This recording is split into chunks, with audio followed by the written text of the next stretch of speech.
बिस्मिल्लाहिर्रहमानिर्रहीम, अस्सलाम वालेकुम। आप देख रहे हैं programme News Night with Anika Nasar. नाजरीन, आज की टॉप स्टोरीज में सबसे पहले हम बात करेंगे जड़ांवाला वाक़े के हवाले से एक अहम पेशरफ्त हुई है। 180 अफराद गिरफ्तार। कुछ इंकशाफात हुए हैं कि मामला अदम बर्दाश्त का या फिर बैरूनी साजिश का।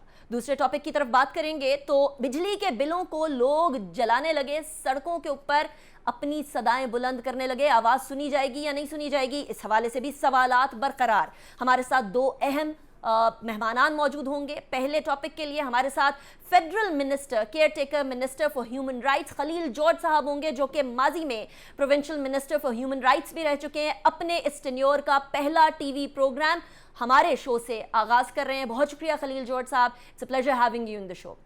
दूसरे और लास्ट सेगमेंट के अंदर हम बात करेंगे शहबाज राना साहब से। सीनियर एनालिस्ट हैं, एंकर पर्सन हैं और साथ ही साथ इकोनॉमी के ऊपर गिरफ्त रखते हैं, उनसे भी गुफ्तगू करेंगे। नाज़रीन, जड़ांवाला के वाक़े के हवाले से डॉक्टर उस्मान अनवर आईजी पंजाब ने कुछ हक़ाइक़ सामने रखे हैं। 300 लोगों को इन्वेस्टिगेट किया गया और 180 लोगों को गिरफ्तार किया गया। मामला वाकई में आदम बर्दाश्त का है या नहीं, या फिर बैरूनी साजिश का है?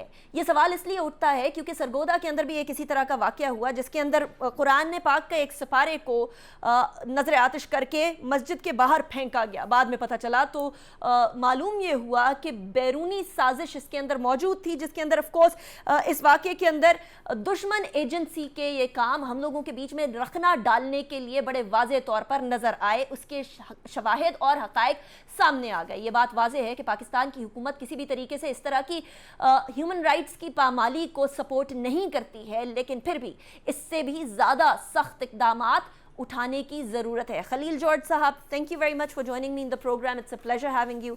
खलील साहब, सबसे पहले तो ये कि सज़ा और जज़ा का निज़ाम, किसी को एक दफ़ा किसी की ह्यूमन राइट्स वायलेशन करने के हवाले से, माइनॉरिटीज़ हों, ख़वातीन हों या बच्चे हों, उसके बाद दूसरी दफ़ा ये हिम्मत नहीं होनी चाहिए किसी में भी इतनी सख्त सज़ा मिलनी चाहिए। ह्यूमन राइट्स की मिनिस्ट्री क्या फ़ाल किरदार अदा कर पा रही है, कंसिडरिंग कि हमारे यहाँ माइनॉरिटीज़ के बच्चों के और ख़वातीन के हवाले से तवातुर से क्राइम रेट बढ़ता चला जा रहा है? और अब तो आईजी पंजाब की रिपोर्ट भी सामने आ गई है जड़ांवाला के इंसिडेंट के हवाले से। 180 लोगों का गिरफ्तार होना, this is alarming. Thank you जी, सो मच आपने मदु किया। और मैं अपनी मिनिस्ट्री के हवाले से आपको ज़रूर बताना चाहता हूँ कि हमारी मिनिस्ट्री कोई ऐसी मिनिस्ट्री नहीं है, ये बहुत बड़ी मिनिस्ट्री है और इसके चैलेंजेस बहुत ज़्यादा हैं। जहाँ इंसानी हकूक़ की वायलेशन होती है, हमारी मिनिस्ट्री वहाँ स्टैंड करती है। और हाल ही में आपने देखा कि जो आपने जिन बातों की निशानदेही करवाई है, यकीनन इस मुल्क में लोग हम में नफाक डालना चाहते हैं, लोग हमें लड़वाना चाहते हैं, इस मुल्क को बदनाम करना चाहते हैं। लेकिन ये हमारा मुल्क है और इसका परचम सरबुलंद है, सरबुलंद रहेगा और वो सरबुलंद रहेगा हमारी वजह से। हमने उसको सरबुलंद रख करना है। दुश्मन जितना भी चाहे हमें नफाक डाले और जितना भी हमें क्रिश्चियन मुस्लिम को लड़ाने की कोशिश करे, ये उनका ख्वाब कभी पूरा नहीं होगा। हम मोबल वतन है, सब लोग जितने भी हैं, चाहे वो मुस्लिम्स हैं, क्रिश्चियन हैं, लेकिन चंद लोग हैं जो मुल्क को बदनाम करने के लिए जो इंतशार फैलाते हैं, जो ऐसे वाक़यात करते हैं, ये देखे बहुत कम है। जबकि मैं जब देखता हूँ इंडिया में, हमारा हमसाया मुल्क है, उसमें जो मणिपुर में हुआ ख़वातीन के साथ, हमारी क्रिश्चियन और दीगर मिनॉरिटीज़ के साथ जो हो रहा है, मैं समझता हूँ ये खुल्लम खुली वायलेशन है। और जितने भी वाक़यात हुए हैं इंडिया में, उसमें स्टेट मुलव्विस होती है उनकी। यहाँ स्टेट जो है वो जाती और सपोर्ट करती है। हाँ, लेकिन पाकिस्तान ने हमेशा स्टेट ने मिनॉरिटीज़ को प्रोटेक्ट किया है, मिनॉरिटीज़ के हकूक़ की बात की है। और आज आप देखेंगे ये 15 रुकनी कैबिनेट में एक मिनॉरिटीज़ का खादम उनकी खिदमत के लिए मौजूद है। और मेरे पास ह्यूमन राइट्स मिनिस्ट्री है, मैं सबको रिप्रेजेंट करता हूँ।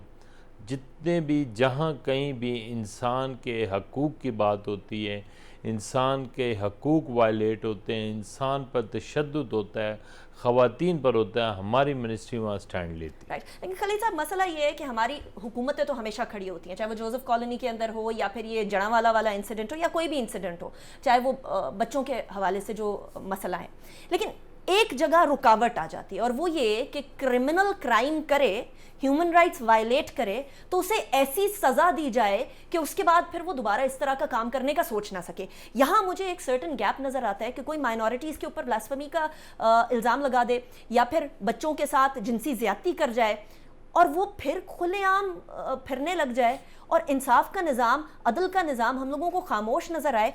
इसके अंदर क्या वजह है, ये गैप क्यों है? क्या कानून साजी में गड़बड़ है, क्या इम्प्लीमेंटेशन में गड़बड़ है या विल में गड़बड़ है?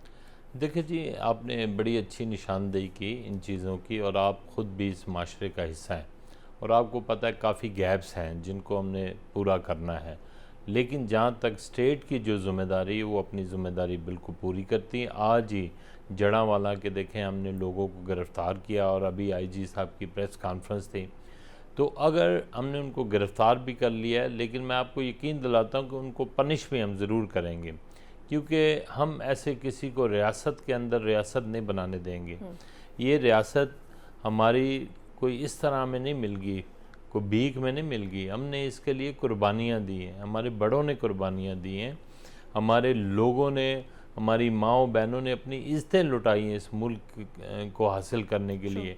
तो जो लोग इस मुल्क के दुश्मन हैं, मुझे पता है कि जिस तरह दीगर एजेंसीज़ इस मुल्क के अंदर इन्वॉल्व हो के जिस तरह इंतशार फैलाती हैं, ख़ास तौर पर मैं नाम लूँगा हमारा हमसाया मुल्क, वो अंदर इन्वॉल्व है और वो जिस तरह में नफाक डालना चाहता है, मैं आपके चैनल के तवज्जुह से अपने तमाम जो मसीही बहन भाई हैं, मुस्लिम बहन भाई हैं या दीगर अक़वाम के लोग हैं, मैं उनसे गुजारिश करता हूँ कि ये साजिश को कभी कंप्लीट ना होने दें, कभी इस मंसूबे को पूरा ना होने दें, सब्र का दामन हाथ से ना जाने दें। स्टेट आपके साथ खड़ी है और हम आपको यकीन दिलाते हैं कि जो भी, चाहे वो कोई भी हो, कोई कानून से बालातर नहीं है। कानून हमारा एग्जिस्ट करता है, हमारी रियासत पाकिस्तान में इन चीज़ों की बड़ी अहमियत है और हम उनको कैफ़े किरदार तक पहुँचाएँगे और उनको ज़रूर पनिश करेंगे जिन्होंने ये हरकत की है, चाहे वो रिजवाना बेटी का मामला हो, चाहे वो किसी जड़ांवाले का वाक़या हो या किसी भी दूसरी बच्चियों के साथ या बच्चों के साथ ज़्यादती होती है। हमारी मिनिस्ट्री फुल इस पर स्टैंड लेगी और हम इस पर कार्रवाई के लिए उनके पुष्ट पर खड़े हैं। खलील साहब, इस टाइम पर जब आपने मिनिस्ट्री का कलमदान संभाला और तकरीबन एक हफ्ता होने को आया, आपने क्या चीज़ ऐसी देखी कि जिसको फिक्स किया जा सकता है विद इन मिनिस्ट्री भी या विद इन सिस्टम भी? बिकॉज ऑब्वियसली अगर हम अब तक इन वाक़यात को रोकने से कासिर रहे हैं कवानीन के बावजूद, तो कहीं ना कहीं कोई लकूना तो है। उसको आइडेंटिफाई करके उसको फिक्स करना अब हमारी जिम्मेदारी है। मिनिस्ट्री संभाल के आपको क्या लगा कि क्या चीज़ फिक्स करने की ज़रूरत है? देखिए जी, ये मिनिस्ट्री मेरे दिल के करीब है। दुखी इंसानियत की खिदमत करना ये मेरा पैशन है, ये मेरी मिनिस्ट्री नहीं, मेरा पैशन है और मुझे यही मिनिस्ट्री मिली है। ये मेरे दिल के करीब है कि हम लोगों की खिदमत कर सकें, हम लोगों की दुखी इंसानियत के साथ खड़े हो सकें। तो आपकी जो बात है, यकीनन कानून बनते रहते हैं, सबको पता है कि हमने रेड बत्ती पर रुकना है, लेकिन लोग नहीं रुकते। क्यों नहीं रुकते? कानून मौजूद है लेकिन उनके अंदर ये एहसास नहीं है। इसी तरह कानून हम जितने भी बना दें, हम ऐसी चीज़ों को उस तरह नहीं रोक सकते जब पनिशमेंट भी नहीं। नो, एहसास, अगर हर इंसान के दिल में एहसास हो। देखिए, जैसे अभी मैं फॉर एग्ज़ाम्पल आपको देता हूँ कि हमारी बच्चियाँ, छोटी बच्चियाँ, कम उम्र बच्चियाँ लोगों के घरों में काम करती हैं, उनकी मजबूरी है, आप उनसे काम ले रहे हैं, पहले तो ये गलत बात है। मैं आपके चैनल के तवज्जुह से कहूँगा कि पहले तो आप छोटे बच्चों से प्यार करें, उनको काम उनसे ना लें। अगर काम लेते हैं तो उनको भी उसी तरह ट्रीट करें जिस तरह आप अपने बच्चों को ट्रीट करते हैं। Absolutely.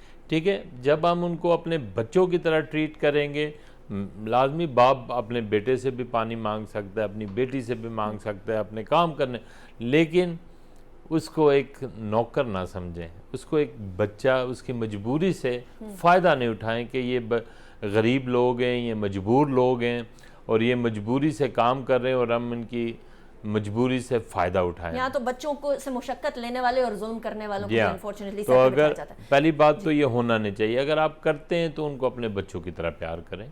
राइट खलील साहब, इसमें कोई शक की बात नहीं है कि जिम्मेदारी बनती है, चाहे वो अवाम की हो या फिर स्टेट की हो, और बैरूनी साजिशों को अनकवर करना भी इंपॉर्टेंट हो जाता है। ह्यूमन राइट्स की वायलेशंस किसी भी तरीके से इस्लाम में भी काबिल कबूल नहीं है और पाकिस्तान के कॉन्स्टिट्यूशन में भी नहीं। इसी के साथ ब्रेक की तरफ चलते हैं और एक और जो मसला बना हुआ है उसके बारे में बात करेंगे एक ब्रेक के बाद।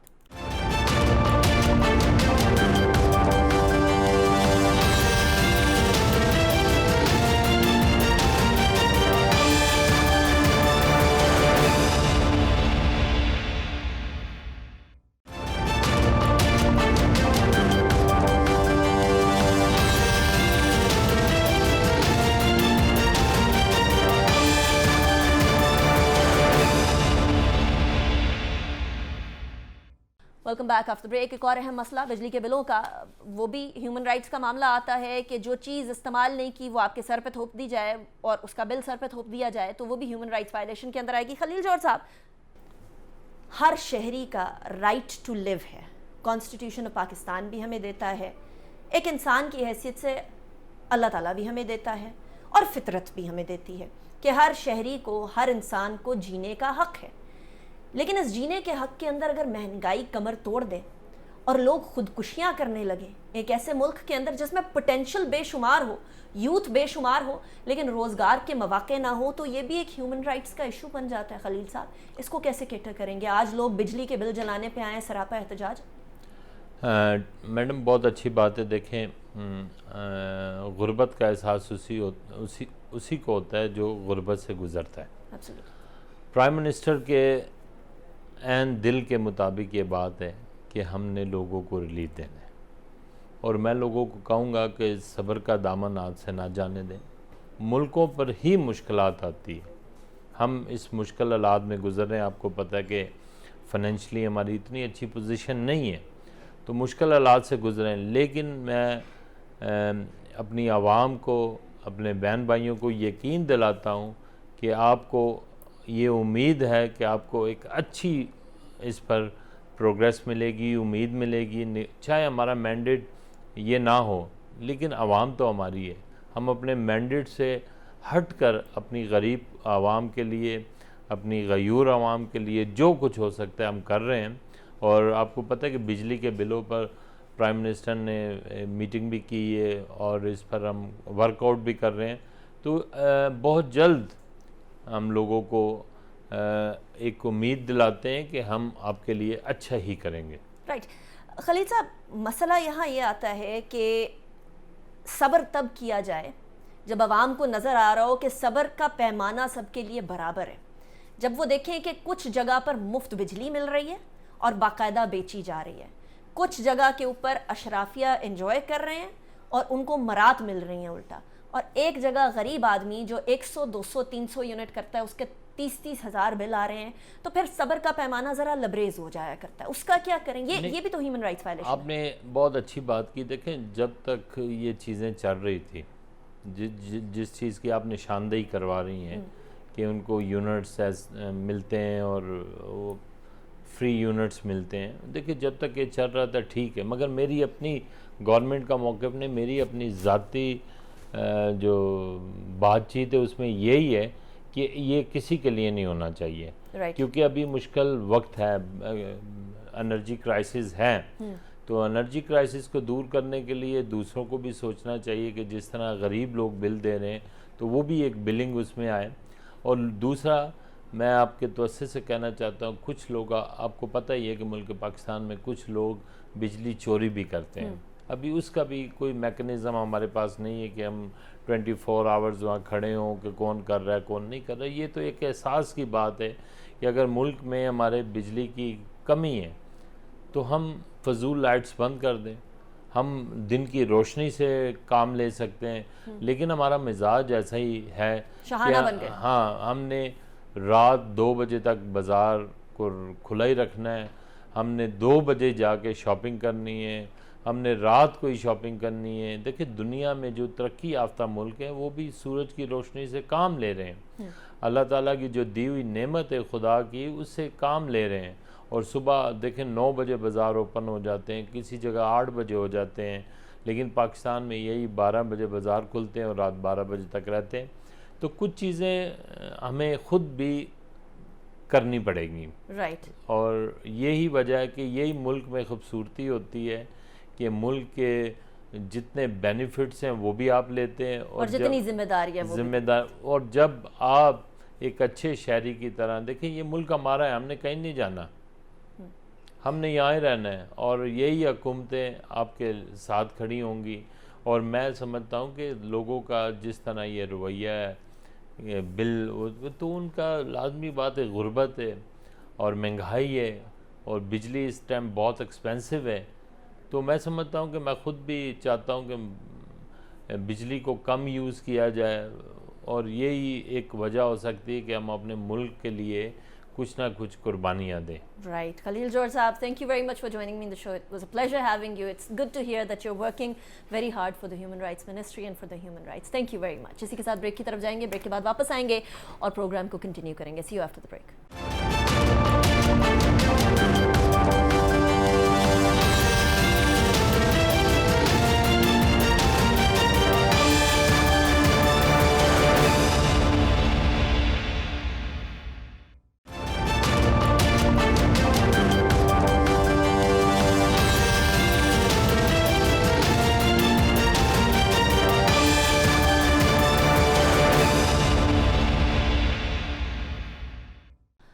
Welcome back after the break. Break पे जाने से पहले बिजली के बिलों के हवाले से बात कर रहे थे। ज़रा एक मवाजना करते हैं, हमारे इर्द गिर्द के ममालिक कितने रुपए फ़ी यूनिट बिजली बेच रहे हैं और हम कितने रुपए फ़ी यूनिट बेच रहे हैं। पाकिस्तान के अंदर 1 यूनिट 60 रुपए के करीब फ़ी यूनिट बिकता है।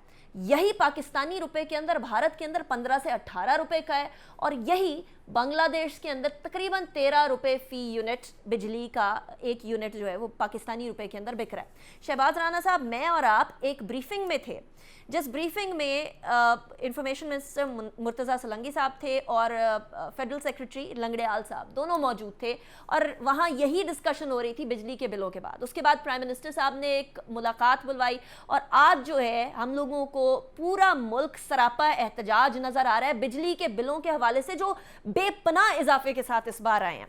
आपको इन तमाम जो एक्सरसाइज हो रही है हुकूमत के अंदर, और ब्रीफिंग्स भी हो रही हैं, मुलाकातें भी हो रही हैं, अवाम के लिए कोई रिलीफ नज़र आ रहा है या उसको हम भूल जाएं अब? देखिए, इस मुल्क की जो बदकिस्मती है वो ये है कि यहाँ पे एक एलीट का कैप्चर है। ये जो एलीट कैप्चर है ये ओवर द डेकेड्स था। बहुत सारे हुक्मरान पाकिस्तान में आए, वो इसी नारे पे आए कि वो गरीब को रोटी कपड़ा मकान देंगे। कुछ ने कहा जी कि मुल्क के अंदर जो इनजस्टिस है इसको ख़त्म करेंगे, अगर इंसाफ का निज़ाम नहीं होगा तो मुल्क ख़त्म हो जाएंगे। कुछ ऐसे अगर उन्होंने इंडस्ट्रियलाइजेशन को प्रमोट किया और उन्होंने अपने सेक्टर्स को प्रमोट किया, और इस सारे अरसा के दौरान जो वेस्टेड इंटरेस्ट थे पाकिस्तान में वो पहले से ज़्यादा मजबूत तर हुए। आप कोई भी हुकूमत उठा के देख लें, चाहे वो मार्शल रजीम था, पाकिस्तान पीपल्स पार्टी का, PMLN का, या पाकिस्तान तहरीक इंसाफ का। अब मसला क्या होता है, over a period of time आप जब चीज़ें ये कर रहे थे और किसी न किसी हद तक वो चीज़ें जो थी वो लोग, बहुत मुश्किल तो था लेकिन वो अफोर्ड कर रहे थे या उनके ऊपर वो एहतजाज नहीं कर पा रहे थे, किसी न किसी तरीके से कोई एक खर्च अपना काट के वो दूसरा खर्चा पूरा कर रहे थे। अब नौबत वहाँ पे आ गई है कि जहाँ पे वो अगर किचन भी बंद कर दें तो फिर भी उनके जो बिजली के बिल हैं वो उससे ज़्यादा हैं। बहुत सारे ऐसे घराने हैं जहाँ पे उनका घर का किराया, अगर वो किराए पे रहते हैं शहरों में, तो उनका घर का किराया कम है और बिजली के बिल ज़्यादा है। तो क्या वो लोग अब अपने घरों को ताले लगा के बाहर सड़कों पर आ जाएँ? लेकिन ये तो होगी एक प्रैक्टिकल साइड, क्योंकि एलीट कैप्चर था। इन तमाम हुक्मरानों ने, अशराफिया ने अपने आप को बचाने के लिए गरीब आवाम पे या वो अफराद कम्युनिटी के, सोसाइटी के जिनकी आवाज़ नहीं थी, लोअर मिडिल इनकम ग्रुप, उनके ऊपर बोझ डाला। क्या ये रिलीफ दे सकते हैं? ये बात जैसे कल की प्रेस रिलीज से बिल्कुल वाज़ेह हो गई कि जो केयर टेकर गवर्नमेंट है इनके हाथ में कुछ नहीं है। इवन के यहाँ पे अगर आपकी जो जमहूरी निज़ाम जो प्रॉपर आपका एक पार्लियामेंट्री डेमोक्रेसी के तहत गवर्नमेंट भी होती तो वो भी शायद यहाँ पे कुछ ना कर पाती। द रीज़न बीइंग अभी जुलाई में हमने IMF के साथ एग्रीमेंट साइन किया जिसको अभी सिर्फ 1.5 माह हुआ है, और उस एग्रीमेंट के तहत हमने कुछ अपने जो अहदाफ हैं वो हमने तय किए हुए हैं। तो अगर उन अहदाफ से हम पीछे हटते हैं तो नवंबर में जब IMF कमीशन पाकिस्तान आएगा जायज़ा लेने के लिए, जो पहली सहमाही है जुलाई अगस्त सितंबर का जो पीरियड है, इसमें पाकिस्तान की इकॉनमी की परफॉर्मेंस कैसी थी, इसके दौरान ये जो क्वार्टर है इसमें जो एग्रीड टारगेट्स थे उस पर कितनी प्रोग्रेस हुई, तो उसमें अगर डेविएशन होगी, चाहे वो एक्सचेंज रेट में हो, क्योंकि आज इंटरबैंक अगर 302 का है तो ओपन मार्केट 320 का है, वो भी एक डेविएशन है, चाहे वो एनर्जी की प्राइसेस हो जहाँ पे हमने एक हदफ उनसे तय किया हुआ कि हम इतना सर्कुलर डेट में कमी करेंगे, तो फिर प्रॉब्लम आएगा। इसीलिए आपने देखा कि जो केयर टेकर गवर्नमेंट थी कल कोई पॉजिटिव स्टेटमेंट भी नहीं दे सकी, क्योंकि उनको पता है कि अगर वो उम्मीद भी दिलाते हैं तो कल उसको वो पूरा नहीं कर सकेगा। अच्छा, मसला ये है कि अगर हम अपने आप को कंपेयर करें जरा अपने हमसाया ममालिक के साथ, तो इंडिया के अंदर 300 यूनिट तक तो वैसे ही बिजली मुफ्त है, और उससे ऊपर 300 यूनिट से ऊपर जो है वो 1300 के करीब बिल आता है। हमारे यहाँ 12,000 के करीब बिल आ रहा है। फिर ज़रा बांग्लादेश की तरफ चले जाएं तो फ़ी यूनिट 6.7% का है, और हमारे यहाँ जो फ़ी यूनिट है वो तकरीबन 13 रुपये का है। ये इतनी डिस्पैरिटी क्यों? उसी रीजन में हम रह रहे हैं, उसी तरह के हमारे लोग हैं, उनके मसाइल भी हमारे मसाइल से सिमिलर हैं। Where did we go wrong? देखिए, over a period of time Pakistan में जो कंजम्पशन लेड इकॉनमी थी ना, कि आपने इंडस्ट्रियलाइजेशन को प्रमोट नहीं किया, आपने जो खपत है उसको प्रमोट किया, जो फॉरेन इन्वेस्टमेंट भी आई तो वो फूड चेन्स में आई, वो उन शोबों में आई जहाँ पे उसकी जो वो इन्वेस्टमेंट थी उसका जो मुनाफा था वो डॉलर में उनको बाहर लेके जाना था, या वो जो काम पाकिस्तान में कर रहे हैं उसके लिए भी उनको इंपोर्ट्स करना पड़ी। तो पाकिस्तान की इकॉनमी होगी इंपोर्ट डिपेंडेंट, एक प्रॉब्लम। दूसरा प्रॉब्लम ये कि जब मैन्युफैक्चरिंग नहीं थी, जॉब क्रिएशन नहीं थी, सर्विसेज सेक्टर जो खिदमात का शोबा है उसको बहुत ज़्यादा प्रमोट किया गया, ख़ास तौर पर जो जनरल मुशर्रफ का रजीम था उसके उस दौरान में इतना ज़्यादा उनको प्रमोट किया गया सर्विसेज के शोबे को कि मैन्युफैक्चरिंग और ज़राअत जो दो बड़े शोबे होते हैं जहाँ से नौकरियाँ पैदा होती हैं वो पीछे चले गए। और इसके अलावा आपकी जो इकॉनमी की प्रोडक्टिविटी थी वो कम होगी। जैसे आपने एक उसकी एग्जांपल दे दी कि बांग्लादेश में अगर 13 रुपए का उनका यूनिट है तो पाकिस्तान में आज के दिन में डोमेस्टिक सारिफ का यूनिट 53 रुपए का है, इंडस्ट्री का और कमर्शियल का टैक्स वगैरह डाल के 60 रुपए फी यूनिट है। तो 60 रुपए और 13 रुपए का क्या मुकाबला आपस में? ये ऐसे आपकी इकोनॉमिक प्रोडक्टिविटी नहीं बढ़ी। आपकी जब मैन्युफैक्चरिंग इफेक्ट हुई तो आपकी बरामदात नहीं बढ़ी, जब बरामदात नहीं बढ़ी तो आपको ज़रूरियात पूरी करने के लिए दरामदात करनी पड़ी, उससे आपका बैलेंस ऑफ पेमेंट मतलब आपके एक्सटर्नल सेक्टर का प्रॉब्लम आया, आपके डिफॉल्ट होने के रिस्क बढ़े, आपको और ज़्यादा कर्जे लेने पड़े। तो एक बड़ा विशियस एक साइकिल है।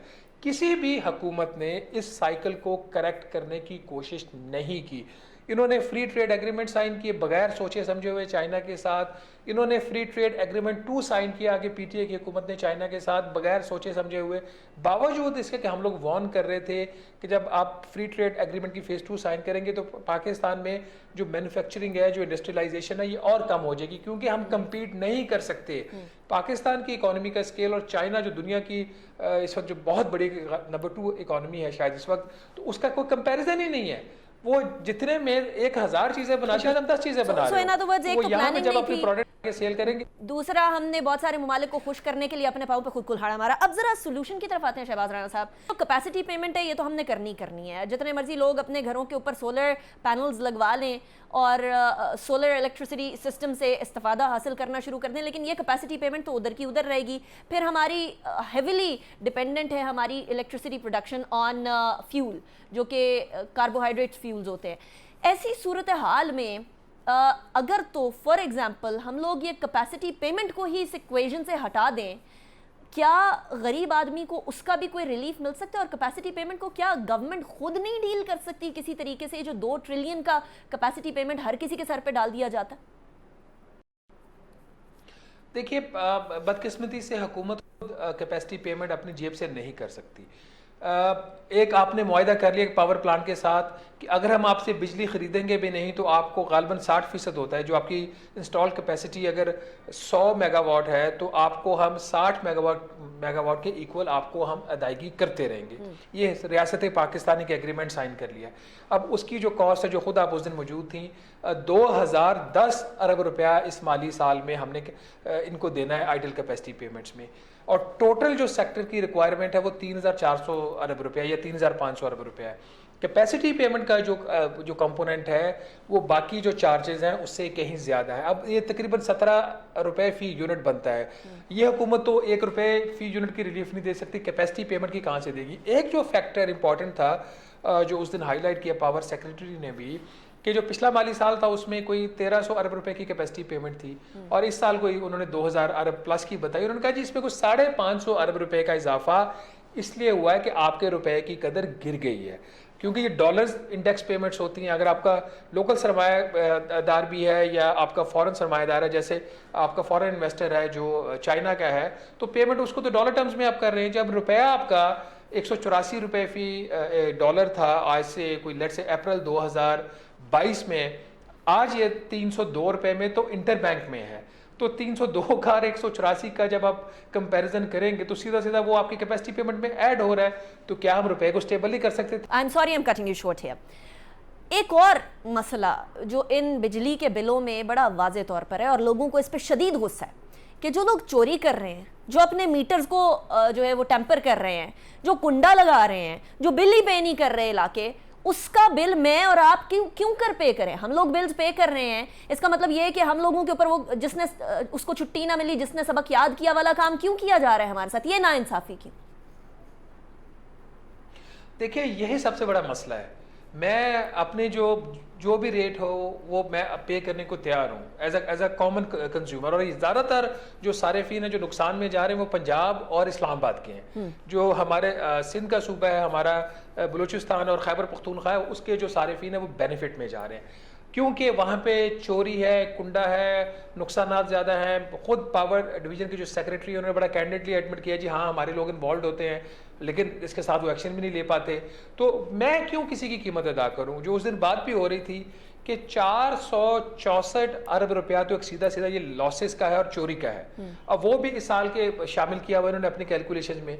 464 अरब रुपए का मतलब ये है कि अगर ये मुझे पास ऑन ना हो और कल सुबह जो हमारे केयर टेकर प्राइम मिनिस्टर है ये अनाउंस कर रहे हैं कि पूरे पाकिस्तान में यकसा जो टैरिफ है वो ख़त्म हो रहा है, जो जितना एफिशिएंट होगा, जिसकी कारकर्दगी बेहतर होगी, उसके सारिफ को उतना ही टैरिफ पे करना पड़ेगा। तो ये जो पंजाब की 5 पावर डिस्ट्रीब्यूशन कंपनीज हैं और IESCO है, ये सारी मिला के, तो इसका टैरिफ तो कल ही 5 रुपये फी यूनिट कम हो सकता है। क्यों नहीं करेंगे? क्योंकि सियासत है वहाँ पे। ये सूबे फिर और दूसरी चीज़ों पे रेज कर देंगे।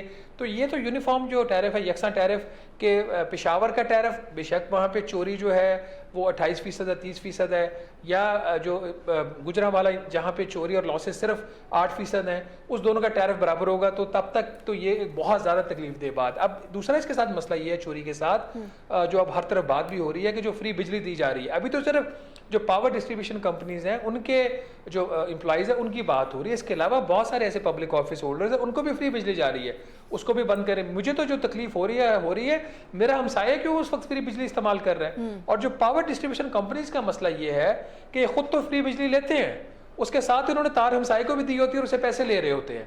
तो ये चीज़ें जब तक डिस्क्रिमिनेशन जो इनजस्टिस है ये ख़त्म नहीं होगी तो ये जो लोग सड़कों पे हैं ये और ज़्यादा इनको गुस्सा आएगा और ये और ज़्यादा नुकसान करेंगे। राइट, शहबाज राना साहब, thank you very much for joining me in the programme. इससे पहले खलील जॉर्ज साहब, federal minister for human rights, हमारे साथ मौजूद थे। आपका भी बहुत शुक्रिया। इसी के साथ अनीका निसार को इजाज़त दीजिएगा इस दुआ के साथ कि पाकिस्तान की मुश्किलात आसान हो और पाकिस्तानी अवाम के लिए मुश्किलात इससे भी ज़्यादा आसान हो जिस कदर शायद गवर्नमेंट सोच रही है। अल्लाह हाफ़िज़।